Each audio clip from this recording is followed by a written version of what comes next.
전 본문의 말씀을 가지고 지금도 머뭇거리는 사람들에게 라는 제목으로 말씀을 나누겠습니다. 인터넷상에서 또 특히 이게 도서 이런 데서 머뭇거리는 사람 이렇게 치면 굉장히 많은 주제와 책들이 나옵니다. 그 중에서 여러분 책 앞에 머뭇거리는 당신에게라고 하는 책이 있습니다. 이 책을 소개하는 글귀가 있는데요. 여러분에게 들려드리겠습니다. 한번 들어보십시오. 시키지 않아도 책을 읽는 아이들이 있다. 이 기특한 아이들이 책을 읽는 가장 큰 이유는 무엇일까? 가슴에 큰 뜻을 품었기 때문에, 아니면 미래를 현명하게 준비하려고? 아니다. 이 아이들이 책을 읽는 이유는 책이 즐겁기 때문이다. 평안 감사도 제 싫으면 그만이듯 제 아무리 좋은 책도 내가 재미를 못 느끼면 읽지 못하는 법이다. 책의 선택의 기준이 남이 추천하는 좋은 책이 된 사람들은 일단 책을 산다. 그러나 앞부분을 읽다가 중간에 포기한다. 그리고는 책 읽을 시간이 없다고 변명한다. 저자는 이 대목에 주목한다. 실제로 시간이 없다는 것은 거짓말이다. 진실은 책 읽기가 술자리, 게임, TV보다 우선순위에서 밀리기 때문이라고 진단한다. 따라서 책 읽는 시간을 자연스럽게 만들려면 남이 추천하는 좋은 책이 아니라 자기가 읽어서 좋은 책을 골라야 한다고 조언한다.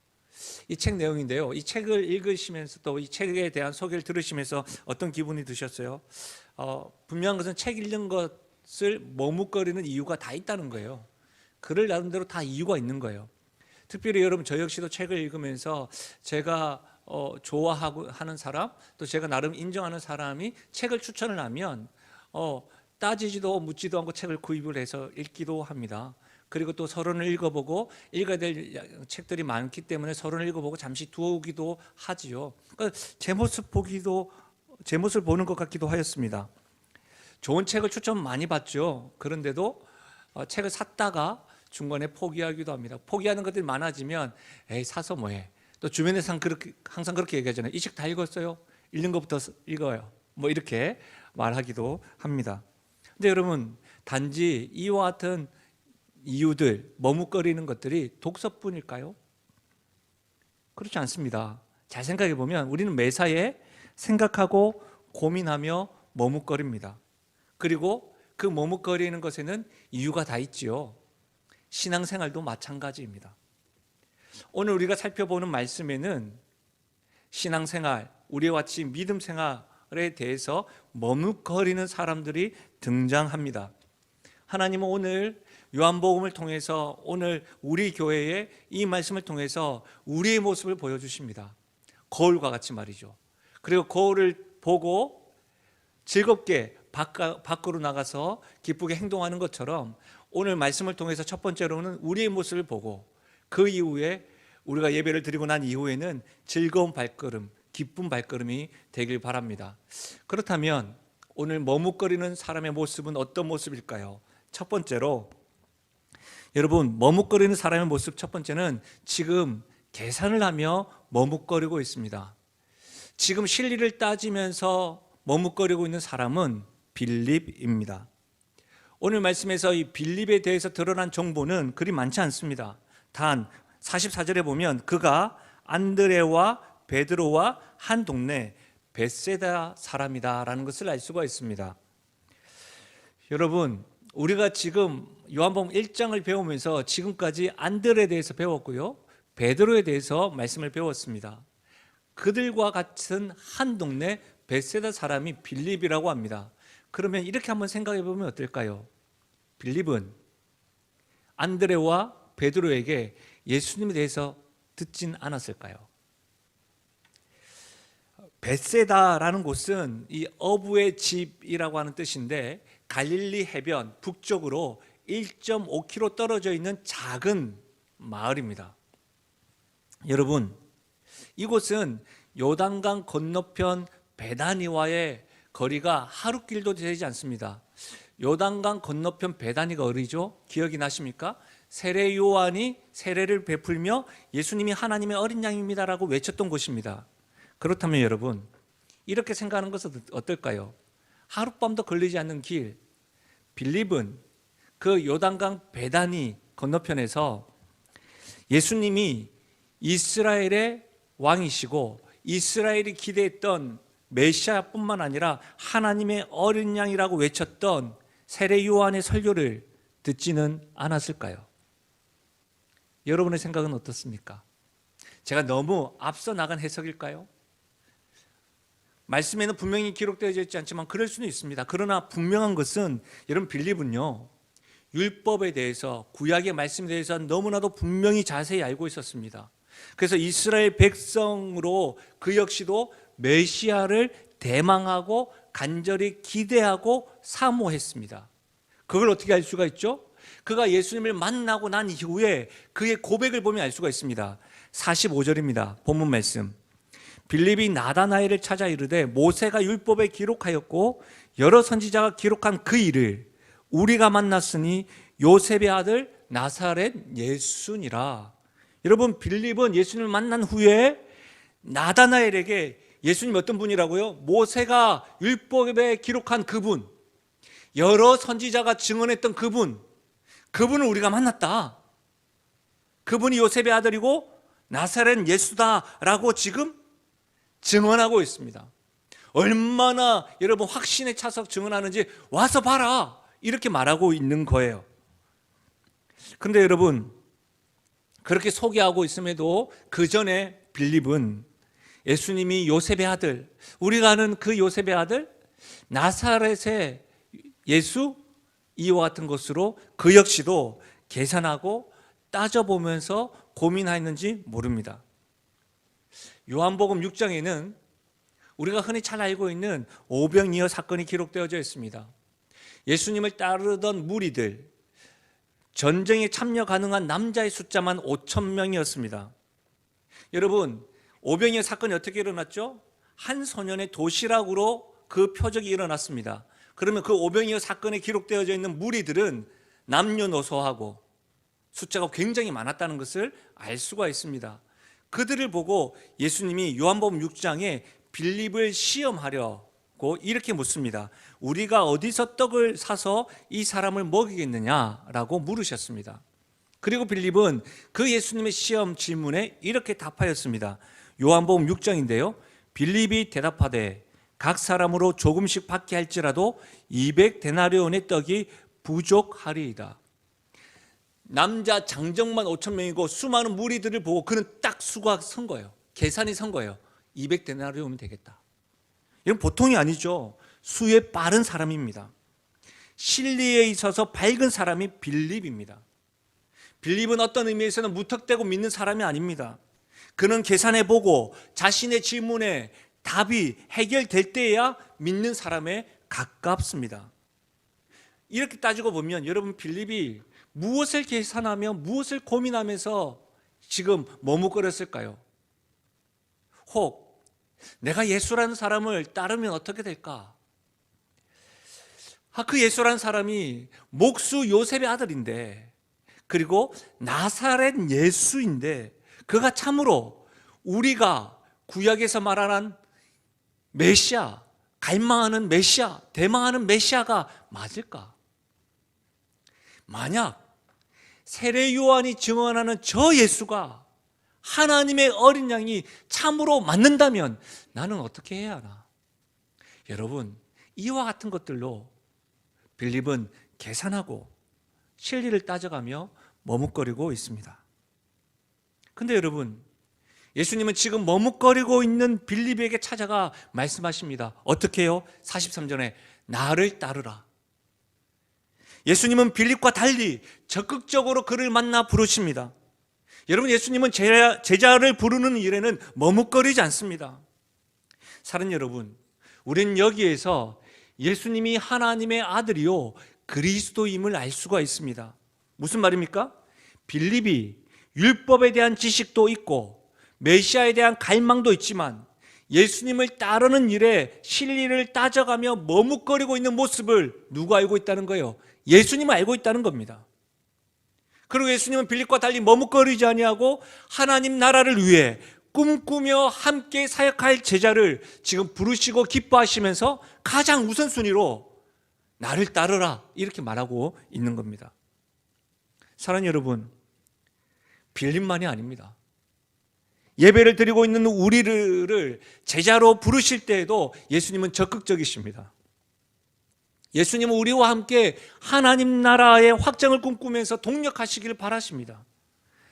우리와 함께 기뻐하시면서 하나님 영광을 보시기를 원하십니다. 그래서 오늘 현장과 온라인에서 예배드리는 우리 모두에게 오늘 이 말씀을 통해서 주님께서 말씀하시는 겁니다. 나를 따르라.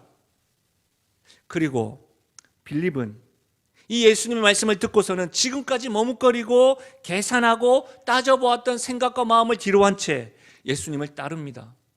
이제는 머뭇거리지 않습니다. 이제는 수동적이지 않습니다. 적극적으로 예수님을 만납니다.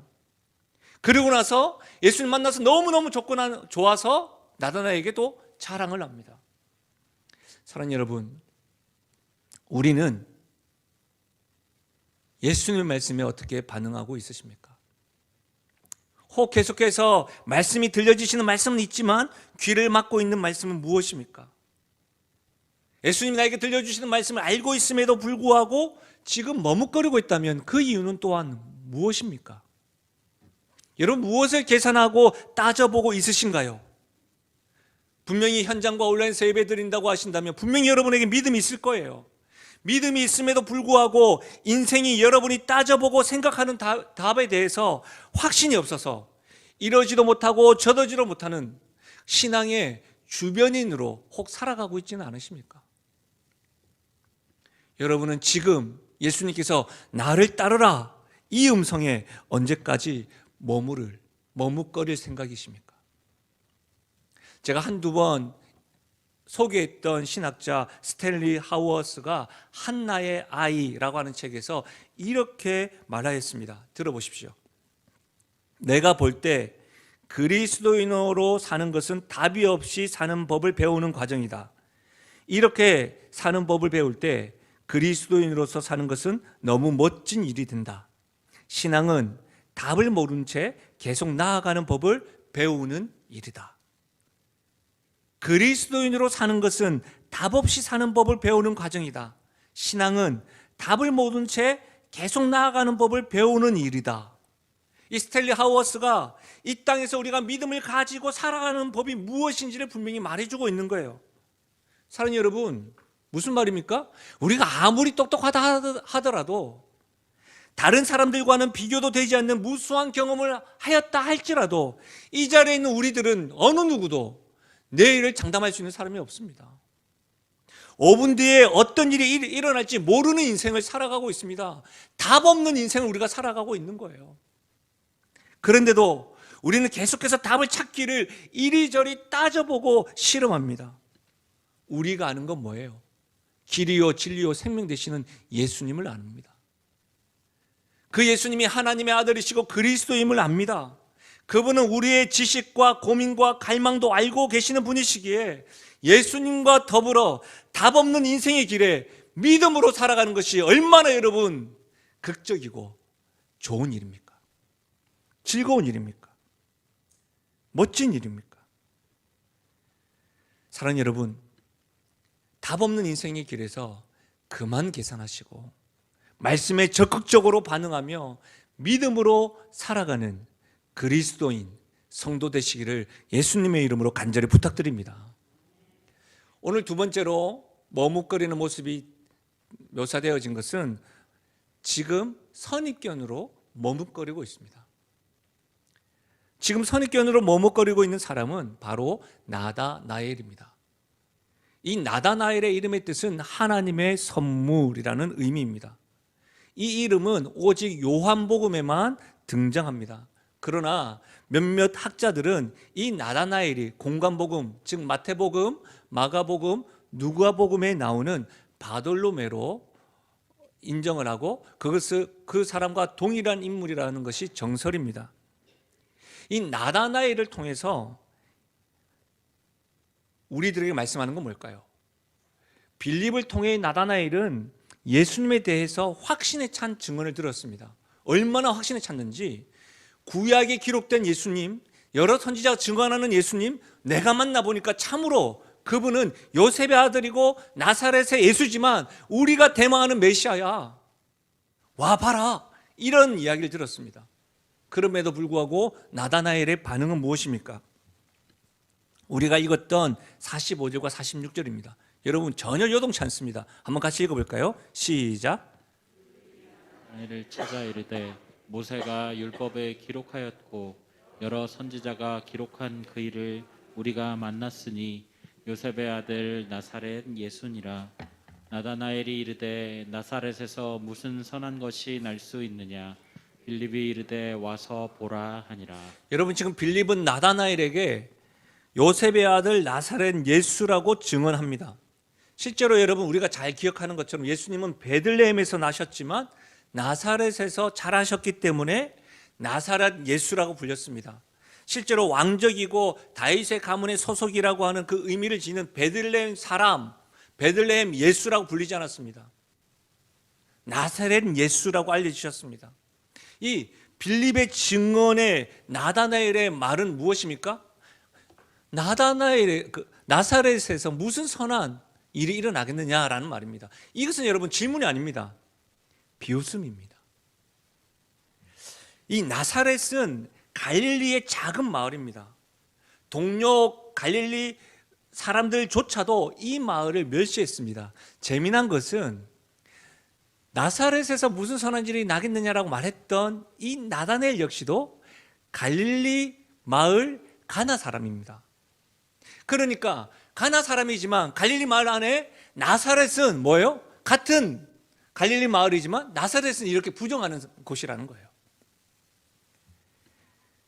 우리가 잘 알고 있는 백주년 기념교회를 섬기셨던 이재철 목사는 이 나사렛을 이렇게 설명합니다.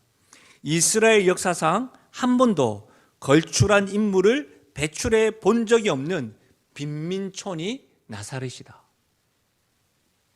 여러분, 나사렛에서 무슨 선한 일이 일어나겠느냐? 나다나엘은 나사렛에 대한 선입견으로 가득합니다. 그래서 나사렛 예수라는 말을 듣는 순간 그는 미리 예측하고 결정했습니다. 선한 건 날 수 없다. 더 갈 것도 없습니다. 빈민촌에서 어찌 율법에서 약속하고 여러 선지자가 예언한 메시아가 날 수 있을까? 그럴 수 없다 판단하였습니다. 사랑하는 여러분, 나다나엘은 선입견 때문에 회의감으로 예수님 앞에 나오지 못하는 사람들과 같습니다. 사실 우리 주변에 이 나다나엘과 같은 사람이 많습니다. 진리에 대해서 관심도 있고요, 영적인 갈증도 있지만 진리와 신앙생활에 회의를 가진 사람들 말입니다. 대체로 우리가 신앙생활할 때 이와 같은 사람을 어떻게 표현하죠? 시험 든 사람입니다라고 표현을 합니다. 여러분, 나다나엘과 같은 사람들, 회의에 빠져서 선입견에 가득한 사람들은 대체로 이런 말들을 자주 합니다.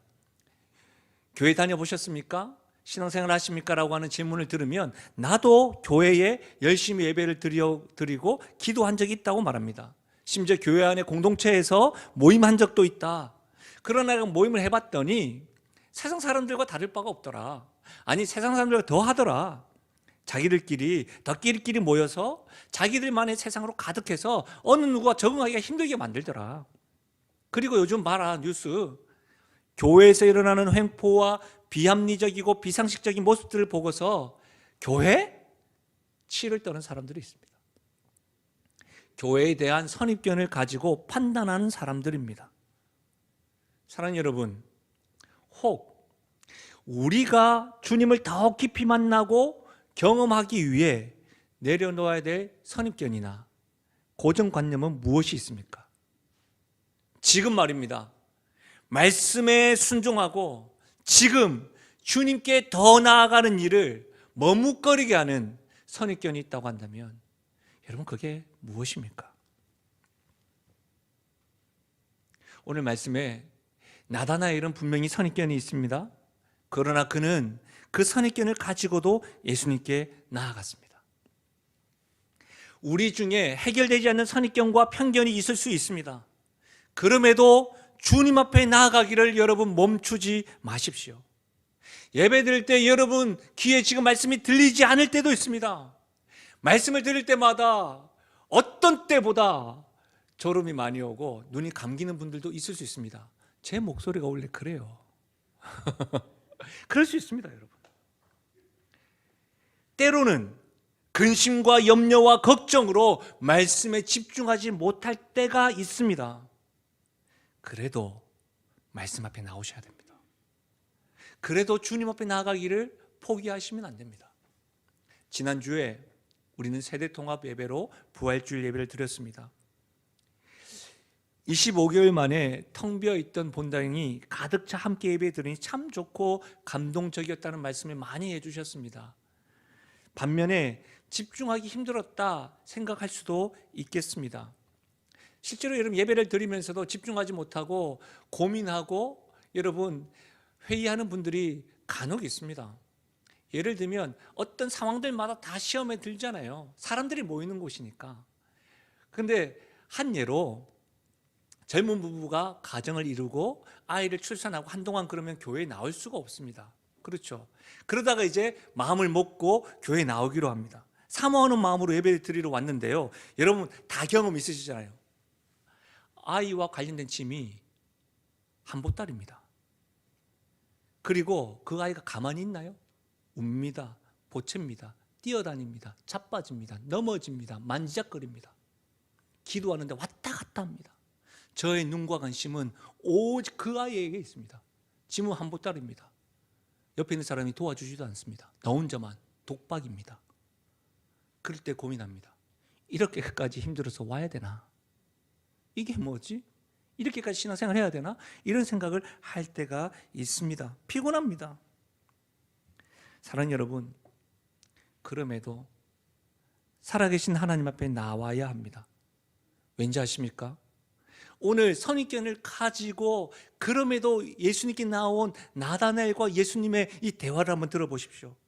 그때 예수님이 뭐라고 합니까? 보라, 이는 참으로 이스라엘 사람이라 그 속에 간사한 것이 없도다.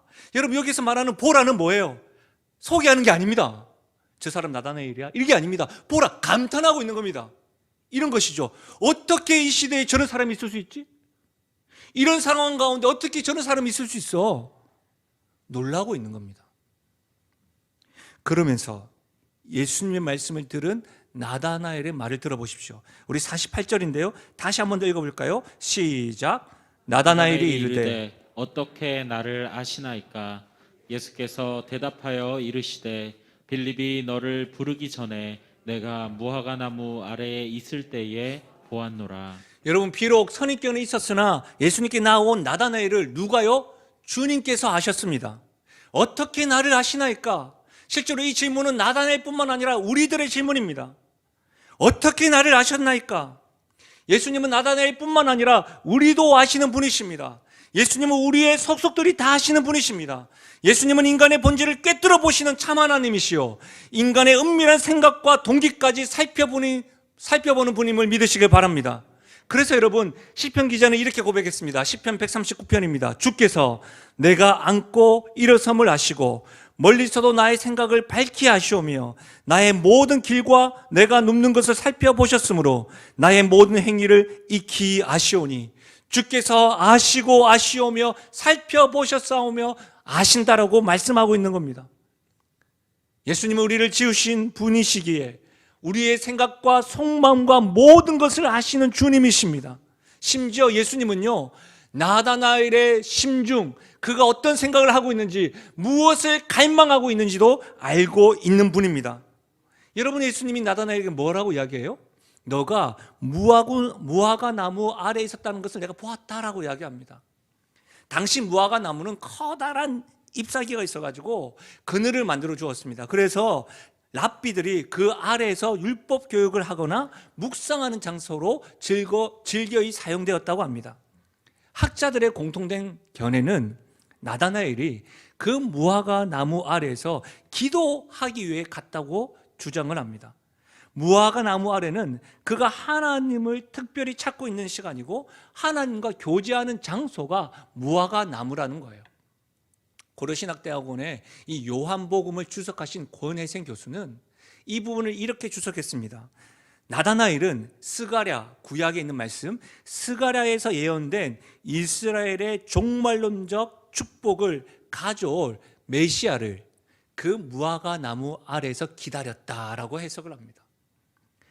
사랑하는 여러분, 이렇게 해석을 해보면 단지 나다나엘이 무화과 나무 아래에 있는 외적인 모습을 예수님이 본 것이 아닙니다. 예수님이 지나가시면서 저 사람을 본 적이 있는데 이게 아니라는 거예요. 나다나엘의 중심, 그 심중에 하나님에게만 집중하며 다시 오실 메시아를 대망하고 있었다는 그 중심, 그 갈망을 누가 보았다고요? 예수님이 보았다는 겁니다. 그래서 너가 무화과 나무 아래 있을 때 보았노라, 이 말씀은 이렇게 읽을 수가 있습니다. 너 나다나엘아, 너가 무화과 나무 아래 있을 때에 내가 너를 보았노라 라고 읽을 수가 있는 겁니다. 사랑하는 여러분, 놀라운 것은 나다나엘은요, 단 한 번도 예수님을 만나뵌 적이 없습니다. 우리가 잘 알고 있는 누가복음 19장에 등장하는 삭개오 역시도 예수님을 만나본 적이 없습니다. 19장 3절에 보면 삭개오는 예수님에 대한 소문을 듣고 예수님이 어떤 사람인가 하여 보고자 돌무화과 나무 위에 올라갔습니다. 그 아래에서 예수님이 뭐라고 이야기합니까? 한 번도 만나보지 못한 삭개오를 삭개오야 내려오라, 이름을 불러주셨습니다. 그때 어떤 일이 일어났죠? 아브라함의 자손이 된 겁니다. 우리가 앞으로 살펴보겠지만 요한복음 4장에 등장하는 사마리아인 여인, 그 여인이 남편 5이 있다는 사실을 누가 알고 있죠? 예수님이 알고 있습니다. 그의 과거만 알고 있는 게 아닙니다. 정오에 아무도 오는 이 없는 그 우물가에 와서 하나님에 대한 예배에 대해서 갈망하고 있는 그 심중을 아시는 분도 예수님이십니다. 이뿐 아닙니다. 사도행전 8장에 보시면 이디오피아 내시가 주의 말씀을 보고 해석이 어려워서 읽고 있는 그 순간도 아셔서 성령을 보내셔서 성령을 통하여 빌립을 그곳에 보내셨습니다. 사도행전 10장에는 이방인인 고넬료가 하나님을 경외함으로 엎드려 기도하는 그 모습을 아시고 준비된 영혼들을 구원하시기 위하여 예수님은 베드로를 보내셨습니다. 사랑하는 여러분, 한 번도 만나뵌 적 없는 나다나엘과 삭개오와 사마리아 여인과 이디오피아 내시와 고넬료를 우리 주님은 그 상황을 아시고 그들의 삶에 간섭하셨습니다. 이뿐 아닙니다. 우리가 잘 아는 이사야 선지자 말씀을 들어보십시오. 이사야 43장 2절입니다. 내가 물 가운데로 지날 때에 내가 너와 함께 할 것이라. 강을 건널 때에 물이 너를 침몰하지 못할 것이며 내가 불 가운데로 지날 때에 타지도 아니할 것이요 불꽃이 너를 사르지도 못하리니. 사랑하는 여러분, 하나님은 우리가 물 가운데 지날 때에도, 강을 건널 때에도, 불 가운데 지날 때에도 우리를 보시고 우리를 보호하시는 분임을 믿으시기 바랍니다. 내 주변에 아무도 없다고 생각하는 그때 주님은 알고 계십니다. 절망 속에서 나를 누가 알까? 그때에 주님께서는 이해하시고 공급하시는 분이십니다. 공감하십니다. 사랑하는 사람이라 할지라도 내 마음을 몰라주고 아무도 몰라 세상에 홀로 있는 것 같을 그때에도 우리 주님은 그 마음을 아시고 함께 하시는 분입니다. 사랑하는 여러분, 나다나엘이 무화과 나무 아래서 메시아를 대망했던 것은 나다나엘만 알고 있는 비밀입니다. 무화과 나무 아래에서 메시아를 갈망하던 그 모습을 우리 주님이 알고 있는 겁니다. 하나님이 아니고서는 알지 못하는 일입니다. 우리의 은밀한 부분까지도 우리 하나님은 아십니다. 하나님은 우리의 모든 것을 알고 계십니다. 왜요? 예수님은 전지하신 하나님이시기 때문입니다. 오늘 현장과 온라인에서 여러분의 심중을 전지하신 우리 하나님은 알고 계십니다. 우리는 지금 그 주님 앞에서 예배하고 있는 것이고 그 주님의 말씀을 청종하고 있는 겁니다. 그 주님을 딱 경험하고 나다나엘이 뭐라고 고백합니까? 49절에 랍비여, 당신은 하나님의 아들이시오 당신은 이스라엘의 임금이로소이다. 자신의 모든 것을 아시는 예수님을 만났을 때에 그때야 나다나엘의 마음과 눈이 열리게 되었습니다. 그리고 예수님을 하나님의 아들이요 이스라엘의 왕 곧 메시아로 고백하고 있는 겁니다. 사랑하는 여러분, 오늘 예배드리는 우리들에게도 주님을 향한 이 믿음이 고백될 수 있기를 예수님의 이름으로 축원합니다. 여러분, 나다나엘의 이 믿음의 고백에 예수님이 반응하셨습니다. 예수님이 축복의 메시지를 전해주십니다. 그 말씀이 바로 50절과 51절 말씀입니다. 믿음으로 고백하는 모든 이들이 이 예수님의 축복의 메시지를 받으십시다. 우리 50절과 51절 같이 읽겠습니다. 시작. 예수께서 대답하여 이르시되 내가 너를 무화과 나무 아래에서 보았다 함으로 믿느냐? 이보다 더 큰 일을 보리라. 또 이르시되 진실로 진실로 너희에게 이르노니 하늘이 열리고 하나님의 사자들이 인자 위에 오르락 내리락 하는 것을 보리라 하시니라. 크게는 두 가지 축복을 말씀을 하십니다. 여러분, 우리 모두가 예수님이 하나님의 아들이시고 그리스도심을 믿으십니까? 믿는 이들에게 첫 번째 축복은 그 믿는 것으로 끝나지 않고 이보다 더 큰 일을 보리다. 이보다 더 큰 일을 볼 것이다. 어떤 일요? 요한복음 2장부터 계속해서 예수님 표적을 행하십니다. 그래서 하나님의 영광을 볼 것이라는 겁니다. 우리의 삶 가운데 하나님 역사하셔서 하나님 영광 받으실 것을 믿는 자들에게는 보게 될 것이라는 겁니다. 놀랍지 않습니까? 일상 속에서 하나님 영광을 보게 되는 거예요. 그 표적과 기적이 일어나는 것도 보게 되는 거예요. 이뿐만 아니라 여러분 51절에 하늘이 열리고 하나님의 사자들이 인자 위에 오르락 내리락 하는 것을 보리라. 여러분, 이 말씀 어디서 본 것 같지 않습니까? 창세기 28장에 야곱이 그의 형 에서가 두려워서 도망갔을 때에 베델에서 잠잤을 때에 사닥다리의 환상을 보잖아요. 오르락 내리락. 그것을 인용한 말씀입니다. 그런데 여러분, 사닥다리인데 하늘과 땅을 연결하는 것이 사닥다리의 환상을 보았는데 지금 예수님은 뭐라고 이야기합니까? 하늘이 열리고 하나님의 사자들이 누구 위에? 인자 위에. 인자 위에. 여러분, 예수님께서 하나님과 사람 사이를 잇는 다리라는 겁니다. 이게 뭘까요? 십자가의 은혜예요. 하나님과 사람 사이를 연결하는 다리, 그것을 보게 될 거라는 겁니다. 그 십자가의 은혜, 부활의 은혜를 통하여 사람들이 하나님께 나오는 그 영광을 보게 될 거라는 겁니다. 이뿐 아닙니다. 예수님이 재림하실 때에 천사들과 함께 오실 것을 누가 봅니까? 예수님은 하나님의 아들이요 그리스도라고 믿는 성도들은 보게 될 것이라고 하는 축복인 줄 믿으시길 바랍니다. 여러분, 얼마나 놀라요.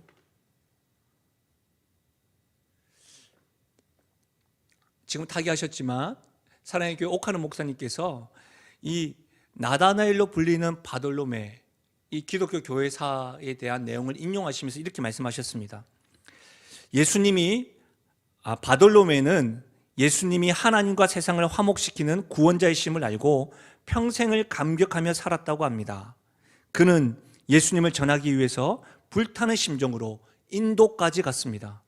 거기에서 복음을 전하다가 사람들이 그를 물에 던져 순교했다고 전해집니다. 나다나엘은 예수님의 제자가 된 이후에 삶 가운데 하나님 영광을 경험하고 하나님과 사람 사이에 다리 역할하는 그 인자를 경험함으로 인도까지 가서 복음을 전하고 그 영광을 보았습니다. 재림하시는 그날 또 보게 될 것이죠.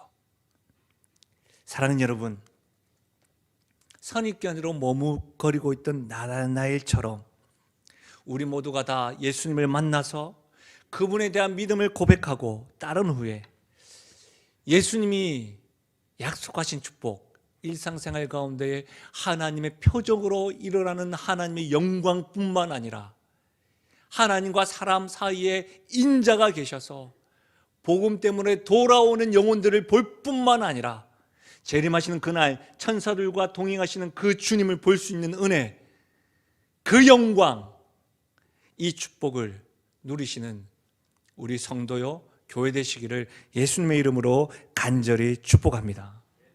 말씀을 마무리하겠습니다.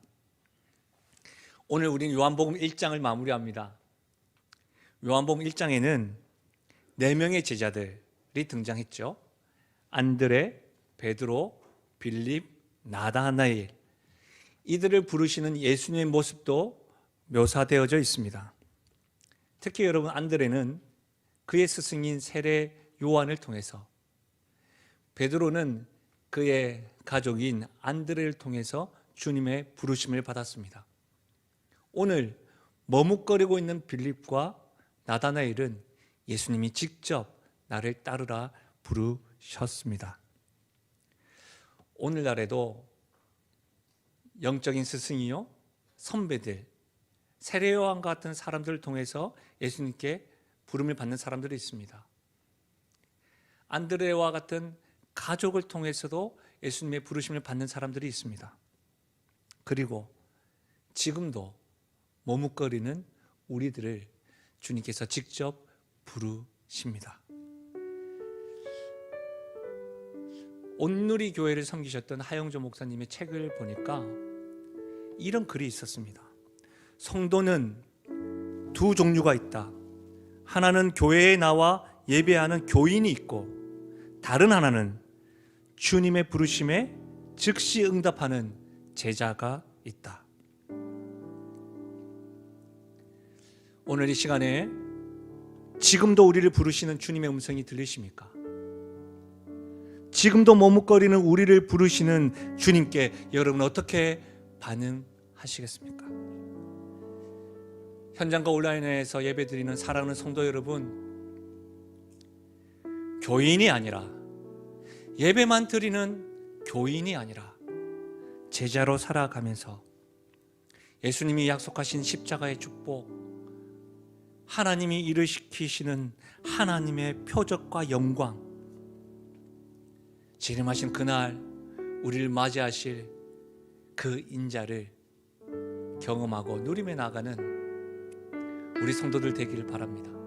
우리 교회가 그렇게 되기를 바랍니다. 더 이상 머뭇거리지 마십시오. 머뭇거리지 않으려 하시는 주님의 음성에 반응하십시오. 지금 말입니다. 우리 말씀을 생각하시면서 우리 이 찬양으로 주님 앞에 기도하며 나가십시다. 나를 부르시니가 하나님, 나를 부르시니가, 나를 부르시니가 하나님, 나를 보내시니도 하나님, 나의 나된 것은 다 하나님을. 우리 다시 한번 더 찬양하실까요? 나를 지으시니가, 나를 지으시니가 하나님, 지금 이 순간 나를 부르시니가, 나를 부르시니가 하나님, 나를 보내시니도 하나님. 우리 주 앞에 이렇게 고백하실까요? 나의 나된 것은, 나의 나된 것은 다 하나님 은혜라. 나의 달려갈 길, 나의 달려갈 길 다가도록, 나의 마지막 호흡, 나의 마지막 호흡 다하도록, 나로 그 십자가 통케 하시니, 나의 나된 것은 다 하나님 은혜라. 우리 주 앞에 한량 없는 은혜, 한량 없는 은혜, 갚을 길 없는 은혜, 내 삶을 애워 사는 하나님의 은혜, 하나님의 은혜, 나 주저함 없이 이 땅을 밟음도 나를 붙드시는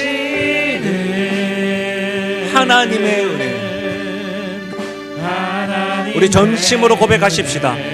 한량 없는 은혜, 갚을 길 없는 은혜, 한량 없는 은혜, 갚을 그 길 없는 은혜 내 삶을 애워싸는 하나님의 은혜 나 주저함 없이 그 땅에 밟는 도 나를 붙드시는 하나님의 은혜. 우리 말씀 앞에 기도하며 나가십시다. 혹 이 시간에 어느 누구보다 실리가 밝으신 분들이 있죠. 나의 질문에 답이 되지 않아서 답답하신 분들이 있죠. 인생이라는 것이 답이 있으면 참 좋은데 우리가 전도서 말씀을 통해서도 배웠지만 답이 없는 길입니다. 답은 오직 길과 진리와 생명 되시는 예수님밖에 없습니다. 그분과 더불어서 이제 그만 머뭇거리시고 믿음의 걸음을 걸으십시오. 신앙생활 하시다가 분명히 는 알고 있지만 회의가 될 수 있고 시험에 들 수 있습니다. 그 마음 가지고 판단해보고 해버리고 결정 내리지 마시고 그 가운데서도 주님 앞에 나올 수 있는 용기가 있기를 바랍니다. 왜요? 우리 주님이 아시기 때문입니다. 다른 사람은 몰라도 우리 주님은 나의 심중에 어떤 갈망이 있고 나의 중심을 아시기 때문입니다. 우리 주님이 여러분을 포기하지 않습니다. 지금도 머뭇거리는 여러분들에게 주님 말씀하십니다. 나를 따르라. 내가 너를 안다. 오늘 이 시간에 현장과 온라인에서 예배드리는 여러분뿐만 아니라 여러분이 떠오르는 사람들 있으십니까? 계속해서 계산하고 계속해서 머뭇거리고 계속해서 회의에 빠져 있는 분들 있으십니까? 주님 그들에게도 찾아가 주셔서 하나님 불러주시고 터치해 주시고 내가 너를 안다. 나를 따르라. 또한 주님 나에게 용기 주셔서 나도 그들에게 보내주십시오라고 오늘 말씀을 여러분 삶에 적용하셔서 들려주시는 기도 제목을 가지고 우리 시간 소리내어 주 앞에 기도하며 나가시겠습니다. 기도하시겠습니다. 아버지 하나님 참으로 감사함을 드립니다. 하나님 아버지 오늘 빌립과 나다나엘을 부르시는 주님의 모습을 보면서 하나님 아버지 우리를 깨닫게 하시고 알게 하시는 참 감사함을 드립니다. 빌립과 같이 하나님 아버지 계속해서 계산하며 진리를 따지며 머뭇거리고 있는 모습이 저 자신의 모습입니다. 나다나엘과 같이 하나님 아버지 선입견이 있고 회의감에 빠져서 하나님 아버지 머뭇거리고 있는 모습이 나의 모습입니다. 감사한 것은 주님 아버지 이런 모습임에도 불구하고 포기하지 아니하시고 적극적으로 나를 따르라 말씀하여 주시고 하나님 아버지 나의 중심을 보시고 칭찬하시며 나를 아시는 그 주님께서 나의 갈망도 아시는 그 주님께서 나에게 다가오시니 참 감사함을 드립니다. 오 아버지 하나님 나 역시도 이제는 주님께서 약속하신 그 축복을 누릴 뿐만 아니라 나 역시도 이 복음을 증거하고 자랑하는 자로 살아갈 수 있도록 하나님 도와주시기를 간절히 바라고 소원드립니다. 오 아버지 하나님 오 아버지 하나님 부르시는 그 주님만이 참으로 하나님의 아들이요 예수 그리스도이심을 경험하며 누리며 나아갈 수 있도록 하나님 도와주시옵소서. 오 주님 감사합니다.